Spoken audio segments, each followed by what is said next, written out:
Where can I get that? I've been looking like Can we get that off of YouTube or something? It was a sound effect I bought, but I can't remember. We don't care if you just want to find a way to like get it off of our video. Go ahead. Yeah, just grab it from our video. You know, I get so many people say like, "Can I make a video out of your videos and stuff?" I'm not a copyright Nazi. Do it. Yeah, it's okay. It's cool. Just grab it from one of our videos. Because we don't remember where we got it from. We ripped it from someone else for sure. So.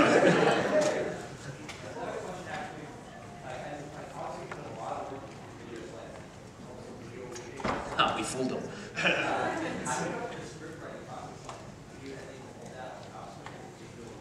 It's the only thing that's written, usually, occasionally it's something different, but the only thing that's actually written is the nostalgia grade. Yeah, I had to plan out and get everything. Everything else, the bum reviews, I asked that guy. Those are done on the spot. And video game conventions are improvised. And I think the thing with the nostalgia grade is usually a day to watch it and take notes. Now, I'm doing our videos while doing this too, keep in mind. A day to watch it and write down notes, a day to write it, a day to film it, a day to just get it in order, and then the day to finally do the final editing. But the funny thing is that, you know, we watch Ask That Guy and Bum Reviews. If you saw the raw footage, it is so boring. Or it looks like a guy who's having a mental breakdown. Yeah. Oh my God, this is the greatest thing I've ever seen in my life! There's this guy who lives in a pool.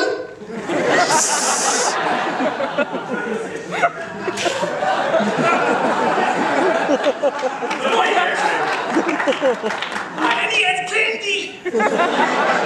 Actually, no, what makes it really funny is when Doug does it, I'll look at the raw footage a lot of times when he comes in, he's editing it together and porting it, and it won't even be like standing still like that, it'll just be, this is the greatest movie I've ever seen in my life! That's a lot.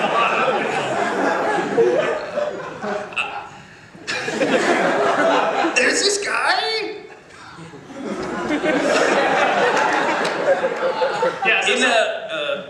In a pool? That's all it is. The worst thing is I'm real stickler for getting a shot right, so we'll be like, in a pool? In a pool? In a pool? In a pool? So I need to just be... It's like some schizophrenic is loose. The guy standing up in the back. Hey, I don't know if this was asked before, but I was wondering, when you were doing the team battle with the nerd versus you and the critics and the gamers versus each other, how hard was it to coordinate everybody together into that one room? There were severe meetings for it. Any bruises. No, it was, it was Rashad's idea. He said, you know, we're having a 1-year anniversary, we're going to fly everybody in. I was like, oh, that's great. He's like, yeah, do something with it.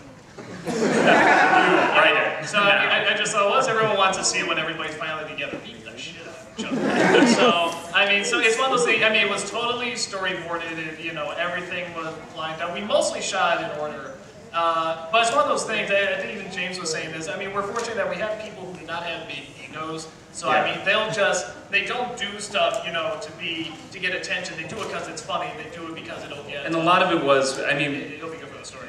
Everybody was professional, and they were a bunch of funny guys. We're all funny guys, but you know, when Doug would say quiet, we're shooting, they would be quiet, and as Doug said, they didn't have any egos, so they would just come, it's just like, Doug would literally say, it's like, okay, well, these two are going to be in the foreground, and he would just put a call out. He's just like, I need people in the background doing anything. Make it up. And, you know, so you'll get Spoonie, you know, and Angry Joe, like, duking it out, and Fargo getting hit with a little nun puppet, and all of that was just made up. A lot of them just would talk with each other and say, what are we going to do in the background? It's like, okay, we'll do this. And all I had to do was just shoot that. Anything in the background, I didn't plan. I just got 3 or 4 whoever wanted to do it. They would talk really quick about what they're going to do, and then they just do it in the background. And the video has such a rewatch value because there's always something, I didn't notice. Like, I'm just like, oh, I didn't notice those guys doing that in the background. I didn't notice, you know, so.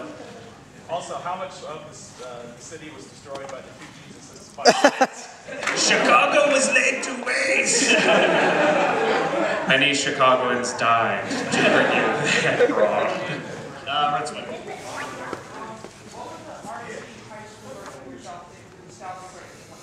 Sellout. Oh, he is the nostalgia critic. The younger bit, you know, but I get really angry. What the fuck is up with this movie? Blah blah blah. That is used when I was younger. It's how I used to really feel about movies. I just get really angry about I saw bad ones done, and now maybe because I lived with him, he was pretty insufferable, I can tell you that. I mean, now maybe because I have to see so many, is that we just find the humor in it now, because we're sort of forced to find the humor. Yeah. So it's I don't know. He probably be a brown shirt guy. Brown shirt guy. He's been like raising his hand for like an hour. I feel bad. We've probably had this question a dozen or a million times, but Well, then sit down. No, it's okay. What is your qualification for nostalgic? Is it like a timer, so 10 years from now? Nothing after 2000, definitely. That's the. Except for Battlefield Earth. Occasionally we'll make an exception. Alone in the Dark. For the most part, we do things. I don't prefer anything after 1995. Like, really, for us, because we're Gen Xers, I'm always thinking things in the 80s and early 90s. For me, anything after 1995 is not nostalgic. We made exceptions because we've got younger viewers on the site who's like, review Digimon or something like that. It's like, Digimon, like in 1998 or something. I don't. And I also bring up what's it? Oh, yes. Yeah, go ahead. Speaking of Digimon, I thought it would be hilarious if Nostalgia Crew could actually review the 2000 Digimon film. Now the thing I mean, is, it's It's not a film though, it's 3 shorts. yeah, well, I haven't watched. I didn't grow up with Digimon. I didn't grow up with Pokemon.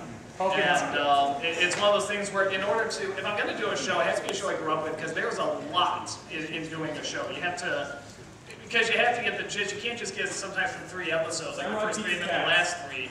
You know, because sometimes there's running jokes and there's running themes and right things that go on and annoyances, and people get angry when you miss them. So it has to be a show I grew up with. Did you have another question?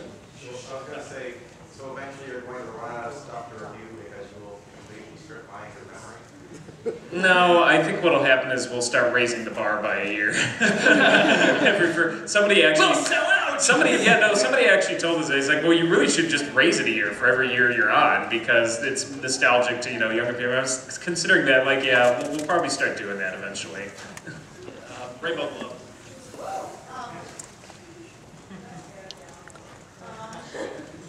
If you're still doing this kind of thing years from now, what kind of movies coming out now would you like to make fun of? Oh, you mean as the nostalgia group? Oh, Twilight. Oh!